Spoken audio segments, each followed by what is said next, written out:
Honda CVTs are designed to be smooth and efficient.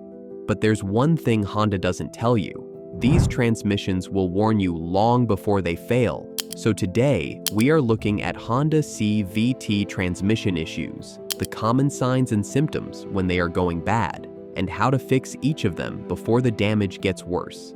Hey guys, welcome back to our channel, where we help you fix all kinds of car issues, so you don't have to always take your car to the dealership. Be sure to subscribe and hit the like button too to support the channel. If you have ever felt your Honda jerk, shudder, or hesitate when accelerating, it could be a failing CVT transmission. Why does this even happen? And is it something that can be fixed yourself without spending a fortune at a dealership? Well, the answer is yes, and we will get to that soon. But first, let's look at why Honda vehicles have CVT transmission problems. Honda, in an attempt to get rid of fixed gear sets, developed its continuously variable transmission, CVT, which is meant to provide smooth acceleration and better fuel efficiency. Instead of shifting between traditional gears, a CVT uses two cone-shaped pulleys and a steel belt to continuously change the gear ratio. This lets the engine stay at the most efficient RPM for different driving conditions. This design has its advantages, but CVTs are much more sensitive to fluid quality, driving habits, heat, and mechanical wear. Many Honda CVT owners have reported problems like juttering, slipping, overheating, and strange noises. All of these symptoms can affect drivability and shorten the lifespan of the transmission. To keep your transmission healthy and avoid expensive repairs, it's important to understand the most common problems, what causes them, and how to fix them. Juttering is often caused by CVT fluid that is worn out, contaminated, or no longer providing the correct friction properties. Fluid is extremely important for Honda CVTs because it maintains hydraulic pressure, lubricates internal components, and helps the belt and pulleys engage smoothly. Over time, fluid loses its viscosity and friction additives, which can make the belt slip or cause the start clutch to engage unevenly. Juttering can also be caused by mechanical wear inside the CVT, such as worn start clutch surfaces, glazed pulley faces, belt stretch, or bearing wear. These issues can cause the transmission to grab or slip inconsistently. In some cases, outdated or incorrect TCM, transmission control module, software can cause delayed or improper engagement. To fix juttering, most people begin by doing a fluid drain and refill using only Honda-approved CVT fluid.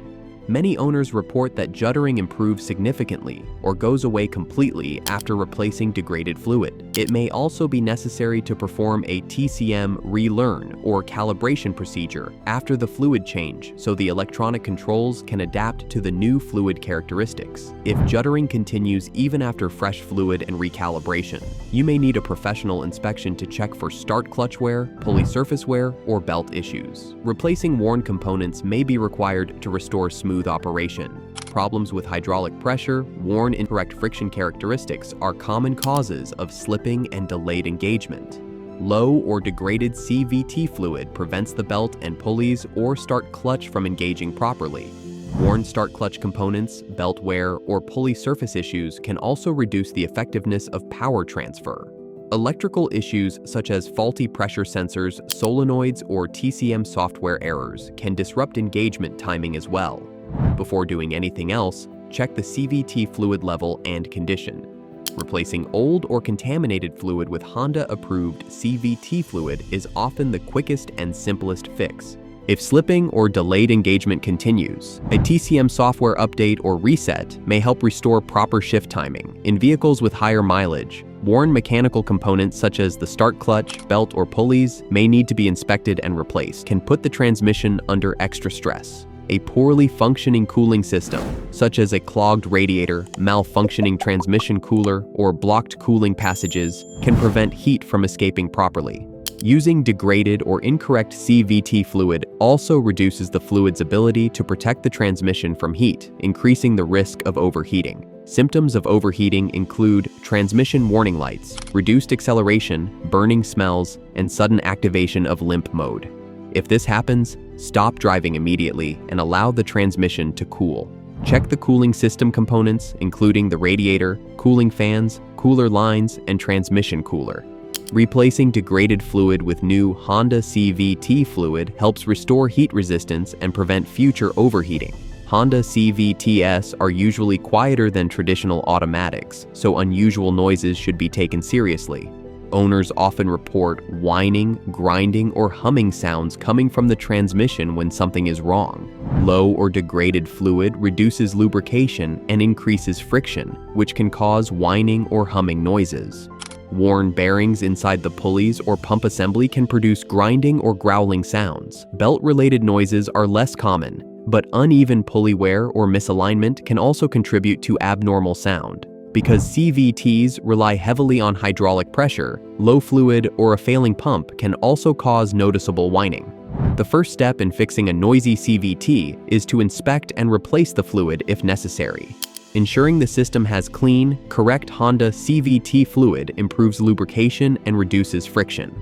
If the noise persists, a technician should inspect the internal components such as bearings, pulleys, or the belt. Aggressive driving, heavy loads, and rapid acceleration can worsen noise and accelerate wear, so adjusting driving habits can help reduce symptoms. The TCM controls throttle response and gear ratio adjustments. Software glitches or outdated programming can cause sudden or uneven changes in power delivery, making the vehicle surge unexpectedly. Worn start clutch components or uneven pulley engagement can also cause the transmission to grab suddenly. Degraded CVT fluid affects hydraulic responsiveness, making the issue worse. Fixing lurching may involve updating or recalibrating the TCM software to improve throttle and transmission coordination. Replacing old fluid with Honda-approved CVT fluid is another important step. If the problem continues, internal inspection and replacement of worn clutches, belts, or pulleys may be required to restore smooth acceleration. Modern Honda vehicles have built-in diagnostic sensors that monitor CVT operation. Warning lights or stored error codes can indicate transmission problems before symptoms become severe. Common CVT-related diagnostic trouble codes include P0715 to P0725, speed sensor faults, P0740, torque converter clutch issues in CVTs equipped with torque converters, and P0840 to P0845, fluid pressure sensor faults. Although not all CVTs use the same components, these codes generally point to sensor, solenoid, or pressure-related issues. To fix these warnings, use an OBD2 scan tool to identify the root cause. Inspect wiring, connectors, and sensors for damage or poor contact. Depending on the code, faulty sensors, solenoids, or pressure regulators may need to be repaired or replaced. Ignoring warning lights can allow problems to worsen and increase repair costs. Proper maintenance is the best way to prevent CVT issues. Following Honda's recommended service schedule, using the correct Honda CVT fluid, and adjusting driving habits can significantly reduce transmission problems. Regularly checking fluid levels and watching for early signs such as juttering, humming, or delayed engagement can prevent major failures. Keeping the cooling system in good condition ensures proper heat dissipation and reduces the risk of overheating. Staying updated with manufacturer service bulletins or software updates can address. Don't forget to subscribe. One click can save you time, money, and headaches on your next car problem. Also check out this other video here on how to tell the different signs between a bad car battery, an alternator, and a bad car starter of a bad transmission versus those of a bad torque converter.